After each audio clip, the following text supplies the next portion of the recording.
Welcome to Philosophy Matters. This is your Professor Joe.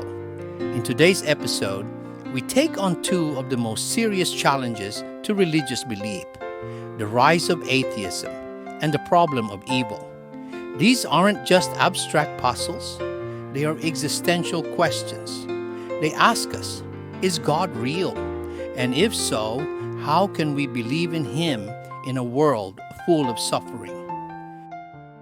Atheism, a definition and its challenge. Let's begin with the basics. Atheism is the belief that God does not exist. It is not doubt, not agnosticism, not skepticism. It is a firm denial of any divine being. Atheists argue there is no empirical evidence for God's existence. The concept of God is logically incoherent. How can one being be all-powerful, all-knowing, and all-good while evil still exists?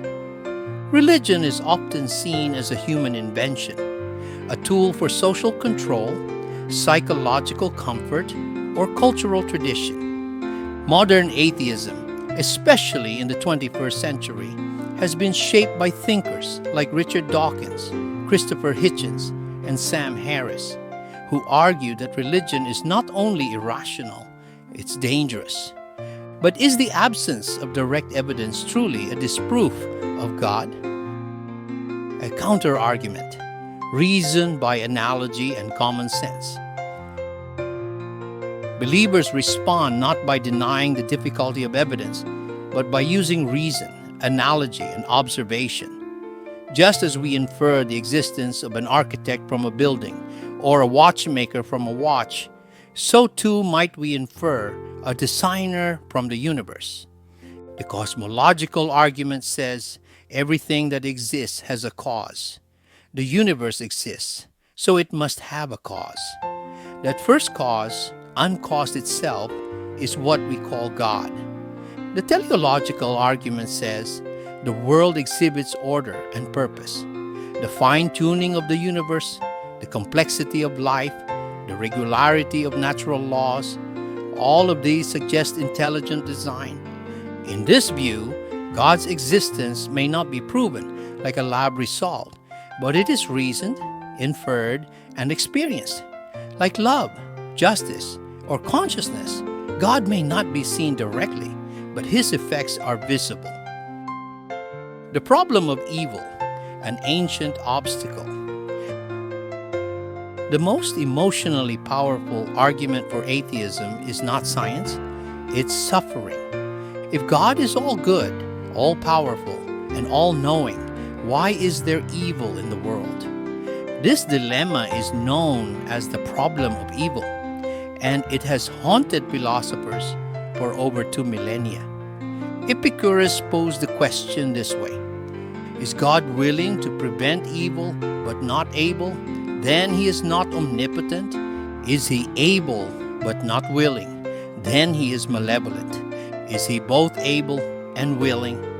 Then why does evil exist? This challenge remains at the heart of many modern atheists' rejection of God. Historical and philosophical responses. Theodicies. Throughout history, believers have responded through theodicies, rational attempts to explain how God and evil can coexist. First, from Augustine: evil is not a created thing, but a privation of good. Like darkness is the absence of light. Evil enters the world through free will, not God's creation. Second, from Thomas Aquinas: God allows evil because He can bring about a greater good. Courage, compassion, and sacrifice are only possible in a world with suffering. Third, from John Hick: suffering is part of soul-making. A world without struggle would be a world without moral growth. We become mature, loving beings through challenge, not ease. Fourth, from Joseph Butler: this life is a testing ground, not the final destination. Earthly injustice does not cancel divine justice. It postpones it. These arguments don't eliminate the pain of suffering, but they aim to reframe its meaning. Contemporary forms of evil in a technological world. In today's world, the problem of evil feels more urgent than ever.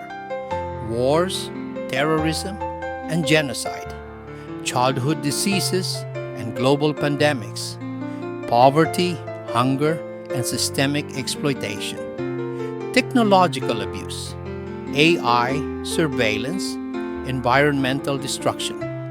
In the age of instant news and digital trauma, fake news, suffering is not only real, it is visible, constant, and global. And for many, it becomes harder to reconcile that suffering with the existence of a loving God. Yet the same tools of modernity, science, reason, communication, can also deepen our philosophical exploration. Can free will still be the root of evil in a complex system? Is suffering still a space for growth, not just punishment? Could our limited vision fail to see the whole picture? These are not answers. They are openings for reflection. The logical and evidential problems of evil. A. The logical problem. J. L. Mackie. This version argues that the existence of God and evil is logically contradictory, but modern theists, like Alvin Plantinga, respond with the free will defense. God cannot create free creatures and force them to only choose good. Real freedom includes the possibility of real evil. B. The evidential problem. William Rowe. This version is more modest. Evil doesn't make God impossible. It just makes God unlikely. But theists reply with skeptical theism. We are finite. We cannot assume we see the full scope of God's purposes. Moving forward, faith, doubt, and responsibility. So, how do we respond today? We cannot ignore evil, nor can we pretend that belief is simple.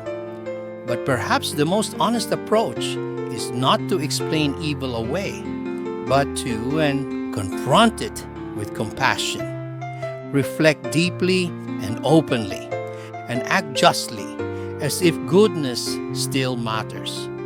The philosophy of religion does not offer easy answers, but it gives us the tools to think harder, seek truth, and endure mystery.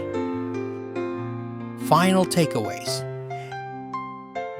Atheism challenges us to rethink how we define and defend God. The problem of evil forces us to face suffering, not as an argument, but as a reality.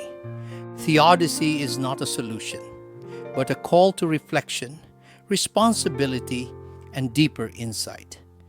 Philosophy helps us ask not just does God exist, but how should we live, even when we don't understand. Thanks for joining us today on Philosophy Matters. Let us continue to explore the human longing for meaning and whether hope is possible in a rational world.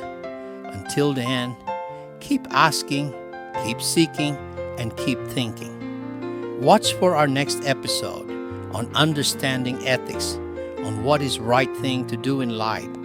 Thank you for now.